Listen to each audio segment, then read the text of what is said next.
ఆదికాండం 3:24.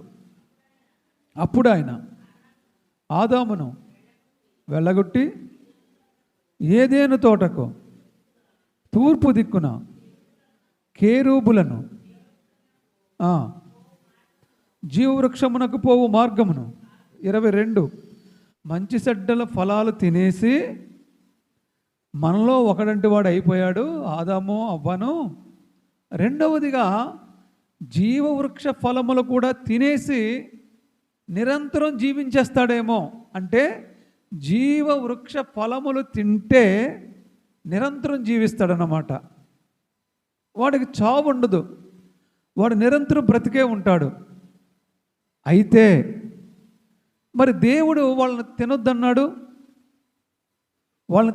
కదా, మరి ఇంకెందుకో చెట్టు అక్కడ పెట్టడం? మరి ఎవరిని తిన్నిస్తాడు దాన్ని? ఎవరిని తిన్నిస్తాడు జీవవృక్ష ఫలాల్ని? ఆదామునే అవ్వని తినొద్దన్నాడు. తినొద్దన్న దేవుడు చెట్టును పెట్టవలసిన అవసరం ఏముంది? మరి ఆదామును అవ్వని తినొద్దన్న దేవుడు ఎవరిని తిన్నిస్తాడు? అది ఈరోజు మనం మాట్లాడుకోబోయే అంశము. జీవవృక్షము అంటే ఏమిటంటే శాశ్వతంగా జీవించి ఉండేది. దాని పళ్ళు తింటే మనుషులు కూడా శాశ్వతంగా జీవించే ఉంటారు.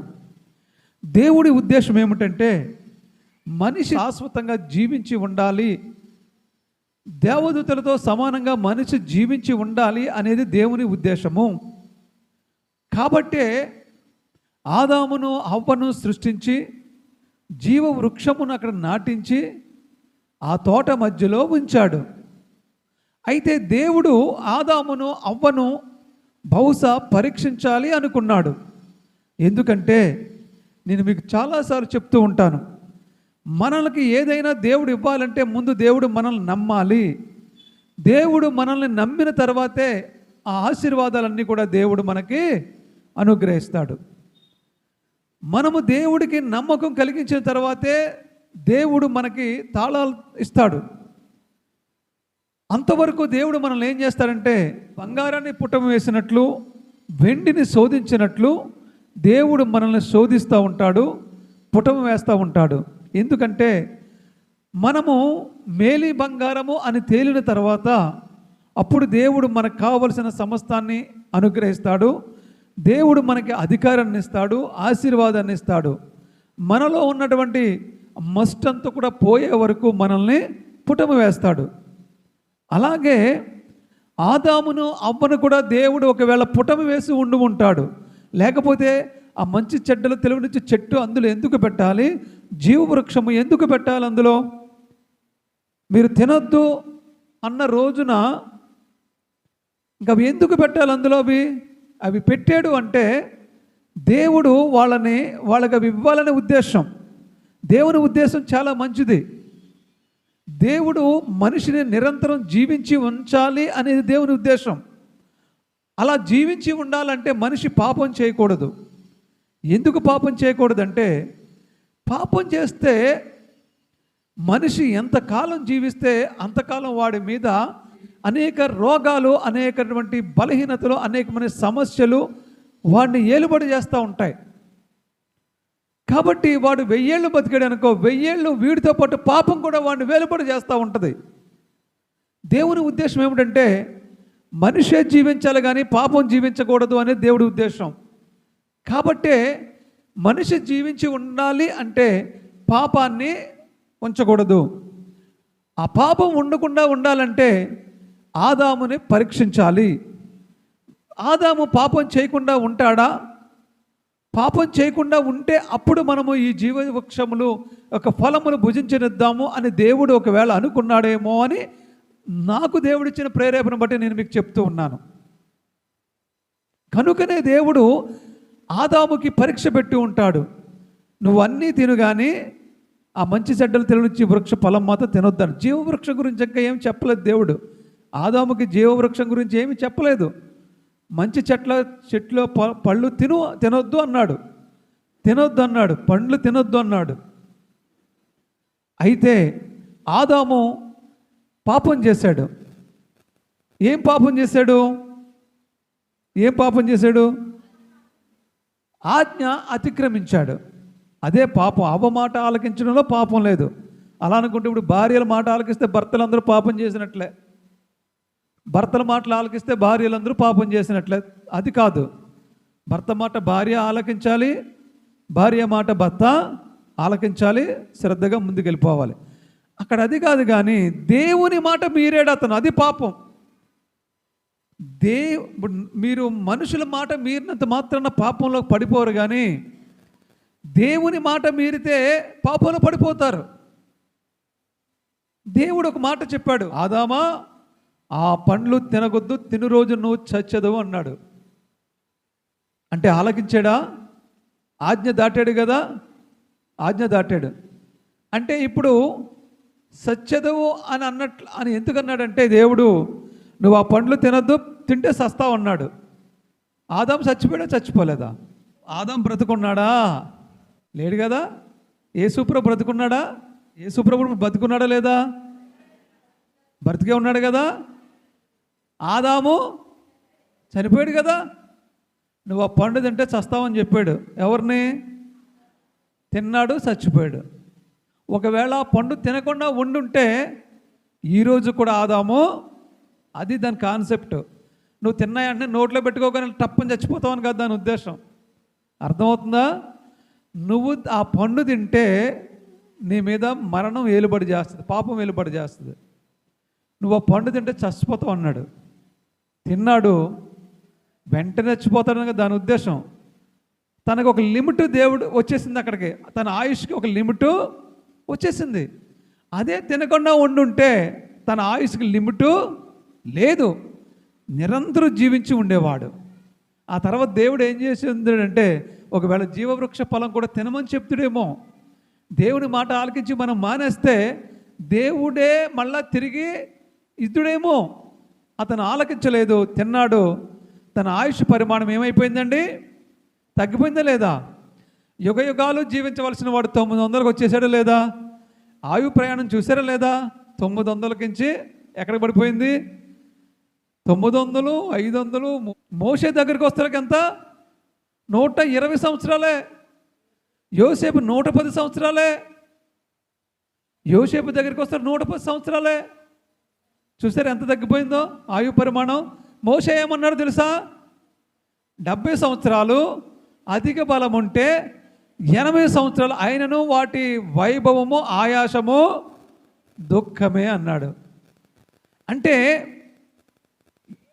ఒక్క ఆదాము పాపం చేసిన కారణంగా ఏమైపోయిందండి? ఆయు పరిమాణము తగ్గుకుంటూ ఇక్కడికి వస్తేకి 70-80 సంవత్సరాలకు వచ్చేసింది. అవునా? ఇంకొక మాట చెప్తాను, ఆలకించండి. 70-80 సంవత్సరాలని ఎప్పుడన్నాడు మోషే? అమ్మా, 70-80 సంవత్సరాలు ఎప్పుడన్నాడు? మోషే కాలంలో అన్నాడు. అంటే మోషే కాలం ఎప్పుడు చెప్పనా? సుమారుగా 3500 సంవత్సరాల క్రిందట. అంటే మీకు నేను అంకెలు చెప్తాను, జాగ్రత్తగా వినండి, మీరు క్రీస్తు పూర్వము 1446వ సంవత్సరంలో ఇశ్రాయేలీయులకు స్వాతంత్రం వచ్చింది. మనకి ఎప్పుడు వచ్చింది స్వాతంత్రం?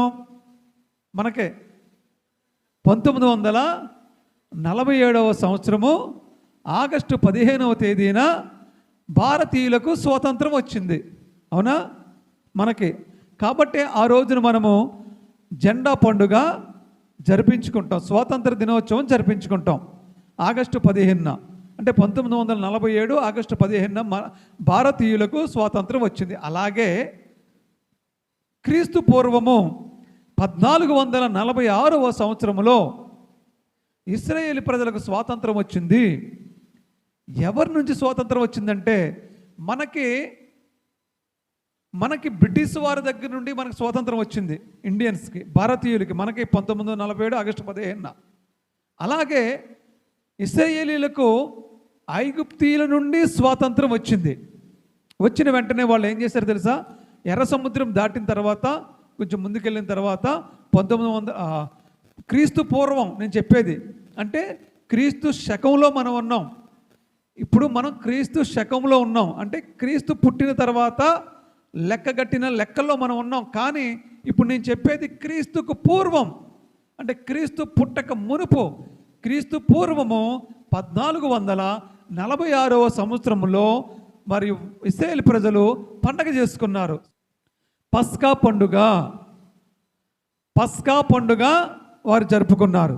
పస్కా పండుగ జరుపుకున్నారు అంటే పులి అని రొట్టెలు పండుగతో దేవునికి బలి అర్పించి పులి అని పిండితో రొట్టెలు చేసుకుని ఆ బలి ఇచ్చినటువంటి మాంసముతో ఆ రొట్టెలు 7 రోజులు వాళ్ళు పండగ చేసుకుంటారు. యూదులు ఇప్పుడు చేసుకుంటారు, వాళ్ళు యూదులు ఇప్పుడు చేసుకుంటారు. ఈ కాలంలో కూడా వాళ్ళు చేసుకుంటారు పండగ. అంటే వాళ్ళకి 1446 సంవత్సరంలో వరకు స్వాతంత్రం వచ్చింది కాబట్టి క్రీస్తు పూర్వం అప్పుడు వాళ్ళు ఆ పండగ చేసుకున్నారు. వాళ్ళకి ఎవరికి ఆ స్వతంత్రం తీసుకొచ్చినాడు? ఎవరు?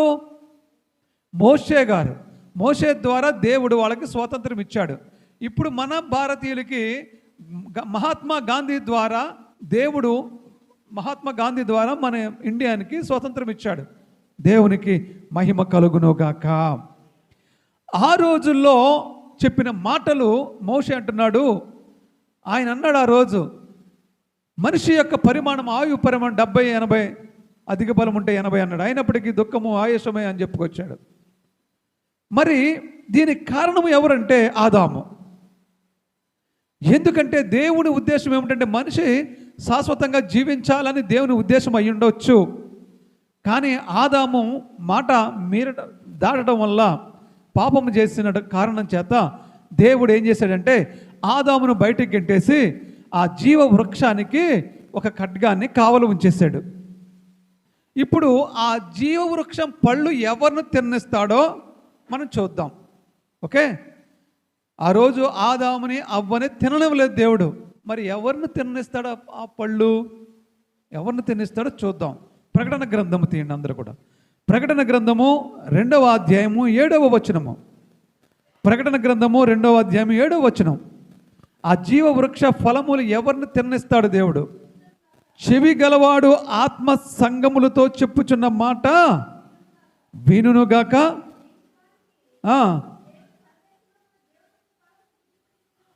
జయించువానికి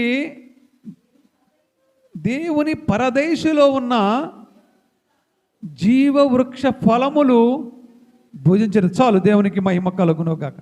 ఎవరిని తిన్నిస్తాడంట జీవవృక్ష పళ్ళు? చూసారా, ఆదామును అవ్వని పళ్ళు తినకుండా ఖడ్గాని కాపలా పెట్టేసి ఆపేశాడు. ఇప్పుడు ఎవరిని తిన్నిస్తారు ప్రభువా అని అడిగితే జయించిన వాడిని జీవవృక్షపు పళ్ళు తిననిస్తాను అంటున్నాడు. ఏం జయించాలి? మీరందరూ చెప్పాలి. మరి ఏం జయించాలి? మీరందరూ కూడా ఒక్కొక్క మాట చెప్పండి. ఏం జయించాలి? ఓకే, నేత్రాస, జీవపు డంబము, శరీరాస.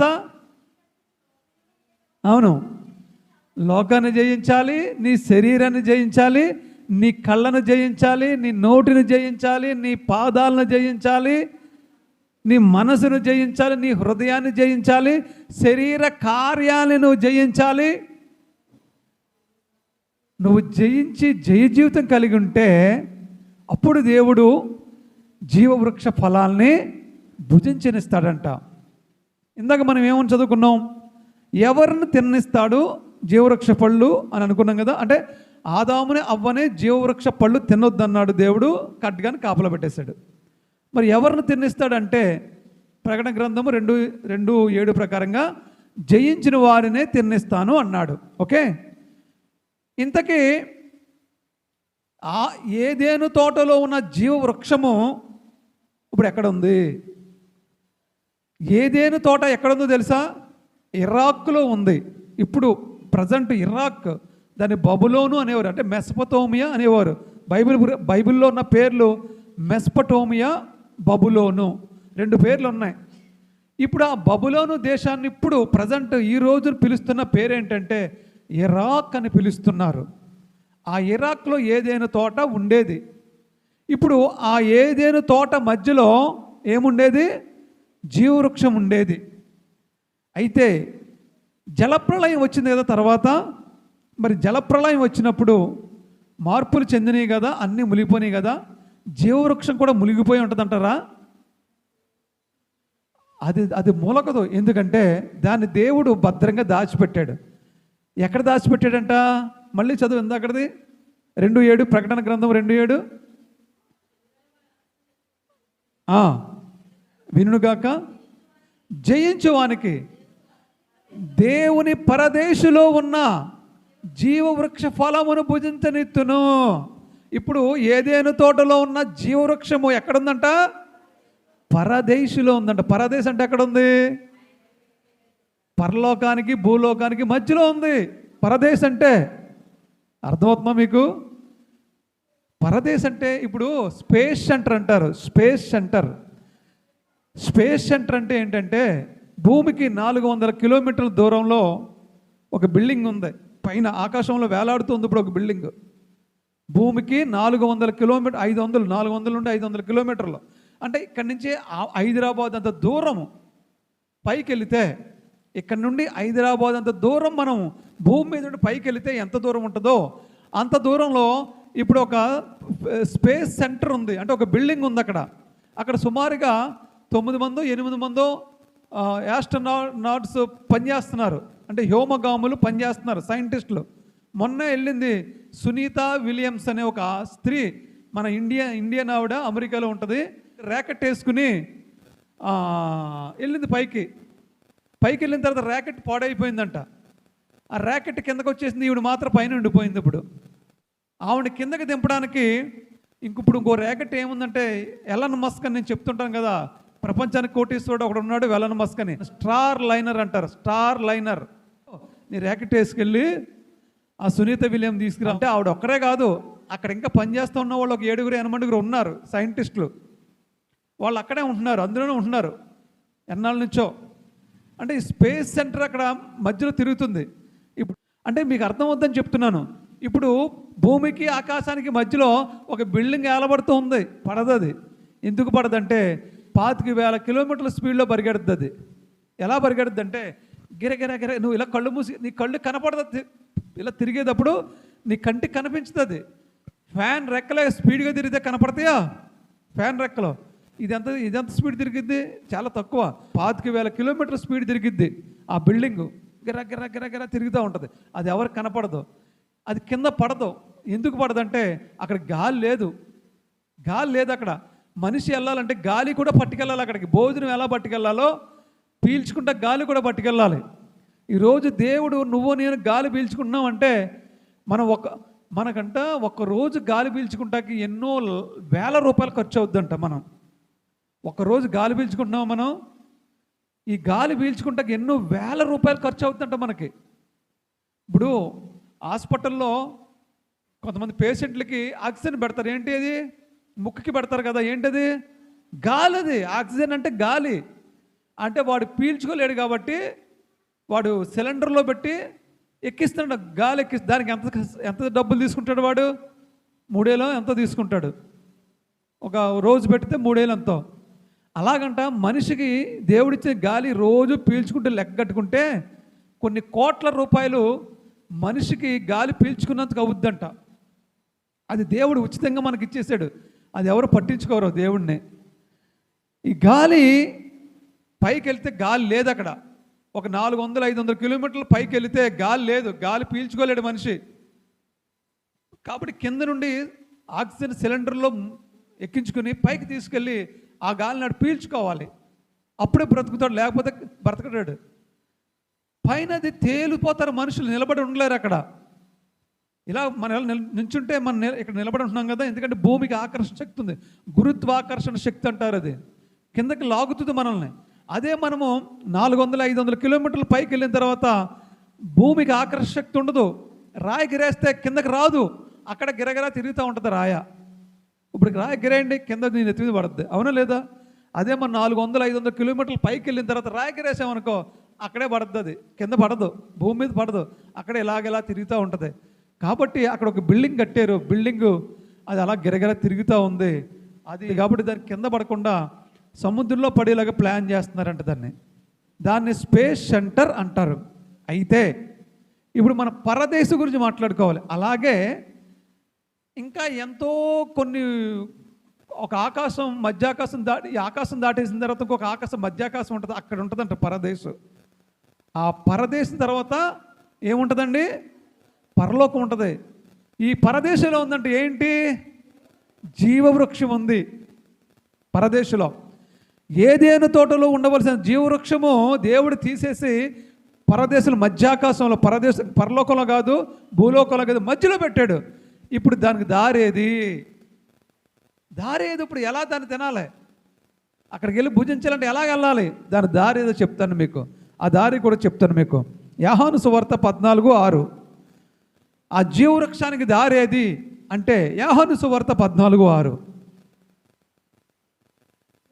యేసు నేనే మార్గాన్ని అంటున్నాడు. యేసు దారేదంటే నేనేరా మార్గం, సత్యమును జీవమును, నా ద్వారానే తప్ప ఎవడను తండ్రి ఎదుగు చేరుకోడు. ఇప్పుడు దేవుడు అంటున్నాడు, రైట్, ఇక్కడ జీవవృక్షం భూలోకంలో ఉన్నప్పుడు తినడానికి వీలు లేదని చెప్పి ఒక ఖడ్గాని కాపలా ఉంచి పెట్టేశాడు. ఆదామును అవ్వను వెళ్ళనివ్వలేదు. ఇప్పుడు ఆ జీవవృక్షాన్ని తీసుకెళ్ళి పరదేశంలో పెట్టాడు. కిందుంటే ప్రజలు తినేస్తారని దేవుడు ఏం చేశాడంటే దాన్ని తీసుకెళ్ళి ఎక్కడ పెట్టాడు? పరదేశంలో పెట్టాడు.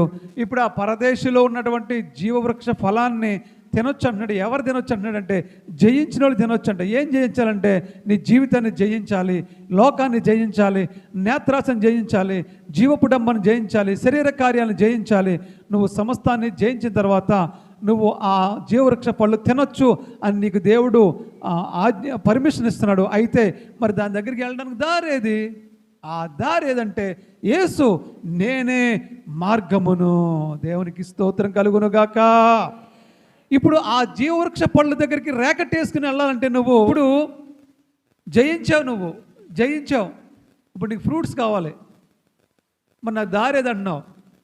ఆ స్టార్ లైనర్ వేసుకెళ్ళినట్లుగానే నువ్వు ఎవరిని వేసుకెళ్ళాలంటే యేసు ప్రభువుని వేసుకుని వెళ్ళాలి. నువ్వు యేసు ప్రభు అంటున్నాడు కదా, నేనే మార్గము. యేసు ప్రభు వాహనం ఏంటి? యేసు ప్రభు వేసుకెళ్ళి ర్యాకెట్ ఏంటి? మేఘము. యేసు ప్రభు వాహనము మేఘము. మేఘాల మీద వెళ్తాడా యేసయ్య? అది రాకెట్ కంటే కూడా స్పీడ్గా వెళ్తుంది. నువ్వు ఆ మేఘాల మీద కూర్చుని యేసు ప్రభు కూడా వెళ్ళి ఆ పరదేశంలోకి వెళ్ళి ఆ జీవవృక్ష పళ్ళు తినొచ్చు. దారి దేవుడు ఓపెన్ చేస్తాడు. డోర్లు ఓపెన్ అవుతాయి నీకు. ఎప్పుడు ఓపెన్ అవుతాయి అంటే నువ్వు జయించినప్పుడు నీకు ఓపెన్ అవుతాయి. దేవునికి మహిమ కలుగును గాక. హల్లెలూయా. మరి దానికి హక్కుదారులు ఎవరు? ఆ జీవవృక్షానికి హక్కుదారులు ఎవరు? ప్రకటన గ్రంథము 22:14. ప్రకటన గ్రంథము 22:14. త్వరగా జీవవృక్షమునకు హక్కుగలవారులై గుమ్మముల గుండా దేవునికి మహిమ కలుగును గాక.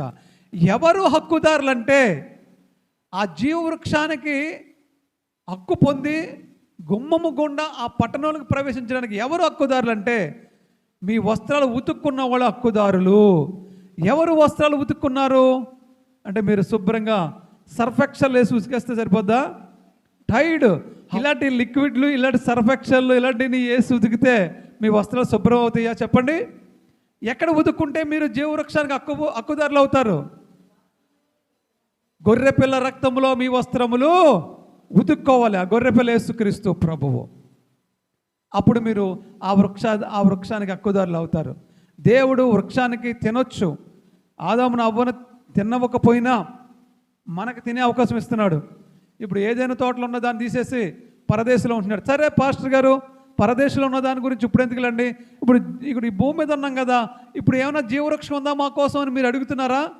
అది కూడా చెప్తాను మీకు. అదే ఇందాక చెప్పాను కదా, సామెతల గ్రంథము 13:12. సామెతల గ్రంథము 13:12. కోరిక సఫలము కాకుండా చేత హృదయం నొచ్చుకును, సిద్ధించిన మనోవాంఛ జీవవృక్షం. నీ మనోవాంఛ సిద్ధిస్తే అది నీకు జీవవృక్షం.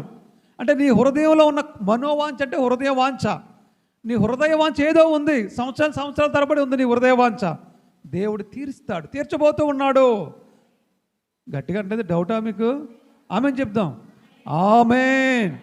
అదే మనకు జీవవృక్షం. మనకి సంవత్సరాల తరబడిగా, నెలల తరబడిగా మనకేదో కోరిక ఉంది. మన హృదయంలో ఏదో వాంఛ ఉంది.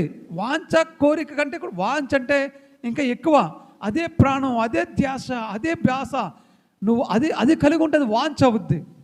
ఆ వాంఛ నీ హృదయంలో ఉంది, లేకపోతే నా హృదయంలో ఉంది. దేవుడు అది తీర్చబోతూ ఉన్నాడు. అదే జీవవృక్షం మనకి ఈ భూలోకంలో ఉండగా. రెండవదిగా సామెతల గ్రంథము 11:30, నీతిమంతులు ఇచ్చు ఫలము జీవవృక్షము. నీతిమంతులకు ఒక ఫలం వస్తుందంట. నీతిమంతులకు ఒక ఫలం వస్తుంది, అది జీవవృక్షంతో సమానమంట. నీతిమంతులు అంటే నువ్వు నీతిగా ఉండు, నీకు జీవవృక్షం అనే ఫలం ఈ భూలోకంలో నువ్వు భుజించాలంటే నువ్వు నీతిగా ఉండు, నిజాయితీగా ఉండు, న్యాయంగా ఉండు, ధర్మంగా ఉండు, అన్యాయం చేయొద్దు, అక్రమం చేయొద్దు, ఎవరిని తిట్టొద్దు, ఎవరిని బూతులు మాట్లాడొద్దు, ఎవరి మీదకి దెబ్బలాట్లకి వెళ్ళొద్దు. ప్రేమతోనే ఉండు, శాంతితోనే ఉండు, దేవుణ్ణి ఆరాధించు, దేవుణ్ణి స్తుతించు, గణపరచు, సువార్త చేయి, దేవుని కోసం పరిచర్య చేయి, దేవుని కోసం అరిగిపో. అప్పుడు నీకు దేవుడు జీవవృక్ష ఫలాలని ఈ భూలోకంలో ఉన్నప్పుడు నీకు ఇస్తాడు. దేవునికి మహిమ కలుగును గాక. ఇంకోటి ఏంటంటే చూడండి 15:4 సామెతల గ్రంథము 15:4, సాత్వికమైన నాలుక జీవవృక్షము. నీ నాలుకలోనే జీవవృక్షం పెట్టేసాడంట దేవుడు. నీ నాలుక ఎలాంటిది? సాత్వికంగా ఉందా? డేంజర్ పొజిషన్లో ఉంది నీ నాలుక. నీ నాలుకతో నువ్వు, నాలుక గురించి ఒక సబ్జెక్టే ఉంది, నేను చెప్తాను ఇంకొక రోజున. నీ నాలుక సాత్వికంగా ఉంటే అది జీవవృక్ష ఫలం ఇస్తాడంట దేవుడు. సాత్వికము అంటే మంచితనం, సాత్వికం అంటే మంచితనం. ముందు నీ నాలుకను జాగ్రత్తగా పెట్టుకో. అది చిన్నదే కానీ ప్రపంచాన్ని గడగలాడించేస్తుంది నాలుక. అవునా? తినటానికి రుచి చూసేది అదే, మాట్లాడడానికి అదే. మనిషికి 2 పాయింట్లు ఉన్నాయి. నువ్వు అనారోగ్యం పాలవడానికి కారణం ఏమిటంటే నాలుకే.